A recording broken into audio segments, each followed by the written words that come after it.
I'm a music producer, and today I'm reacting to Bad Cameo by Lil Yachty and James Blake. Bad Cameo dropped on the 28th of June, a collaborative release between James Blake and Lil Yachty, and honestly, this is the most excited I've been about an album release all year. The reason being, Lil Yachty's been on a generational run since 2023 with his album Let's Start Here. And as for James Blake, well, he's just a genius. Simply put, as soon as you press play, this album can be described in a singular word: unpredictable. You never know which direction the pair are planning to go to, leading to one of the most intriguing listening experiences I've had in a long time. This comes in contrast with Let's Start Here, which, whilst experimental and unique, still has a very tried and tested structure, leading it to sound more mainstream. As a result, Bad Cameo obviously is more experimental. And this creates a much more mature project from the two artists that are really on top of their game. From start to finish, the album works in being laid back, not trying too hard to sound genius, but rather letting the slick production talk for itself. This is an interesting development in Yachty's quest to prove his musical prowess, because he only really makes big in-your-face statements, which work, don't get me wrong, but it took him meeting James Blake for him to allow the talent to do the speaking and not him. Of course, at times, Yachty still raps and sings his heart out, but perhaps taking inspiration from Pink Floyd and Frank Ocean, there is a lot more room for the music to breathe. Especially with music nowadays, there's always a need for a vocalist to give listenability to the track, so it is bold to step back, but James Blake and Lil Yachty have done well in that area. There's got to be something to be said in the maturity of the 10 years older James Blake, who's really elevating Lil Yachty almost like a mentor. Of course, this idea of putting emphasis on the instrumentals, especially when they become akin to beats at parts, is very risky. There is an innate idea that it could become too repetitive, and whilst that is definitely a source of criticism for many people, it isn't for me. Instead, it's actually yet another example of the duo absolutely perfecting this aspect. Whenever a song feels like it's about to have overstayed its welcome, something changes in the production. Perhaps wind chimes are added, the velocity or dynamics of an instrument are changed, just an entire beat switch. The point is, something is always happening. The pair are fantastic at understanding when something needs to be changed, which is something that a lot of artists don't really have a knack for anymore,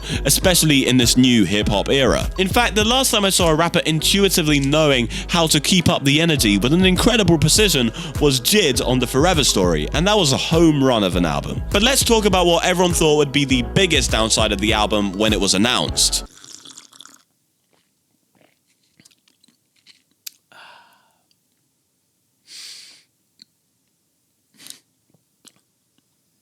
The fact that an English experimental pop artist in his mid-30s was teaming up with a prevalent trap and psychedelic rock artist from Atlanta who happens to be a decade younger. On the face of it, it would seem sacrifices would have to be made. And yet, the two really managed to stick the landing again, this time by creating a sonic landscape which literally uses 50-50 of both of their styles. I mean, this goes deep, down to their respective runtime on the album, the amount of pop and hip-hop. Everything is as Yachty as it is Blakey, and that is impressive. It feels like no sacrifices were needed. And while we know that James Blake had a significant hand to play in almost all the production, if there is the case, then he did that very smartly by highlighting Lil Yachty's strengths through his production. And so through this, the album has some incredible moments. Actually, I have something that might help. Look at this clip of me reacting to it earlier.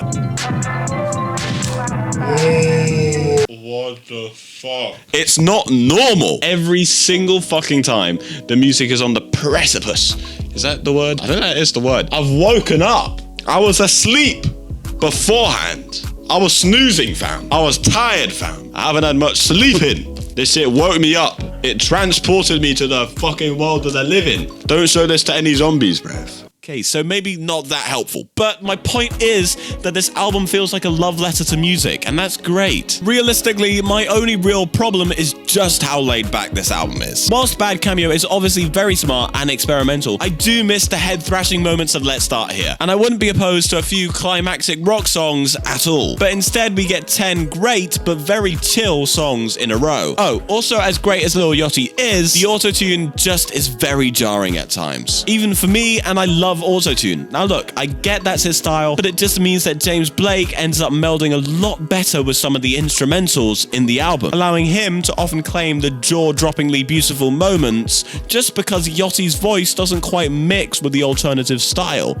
at times. However, as far as I'm concerned, these are the only two big problems with the album. I mean, don't get me wrong, especially on the first listen, it is very bizarre. However, to me, that is a great thing. It's an album from two entirely different worlds that coexist in a beautiful way. And honestly, this album just grows on you. I might have to reassess my score in the future because it was so hard to give this a number. However, I can say without any doubt that this is a fantastic album that you definitely should listen to. I love it, and I'm gonna give this one an 8.1 out of 10. Trash! If you thought my opinion was trash, leave a dislike. And if you thought it was actually pretty good, leave a like. Hello to the new viewers. I do this every week on shorts and long videos, so please subscribe because it really, really helps the algorithm.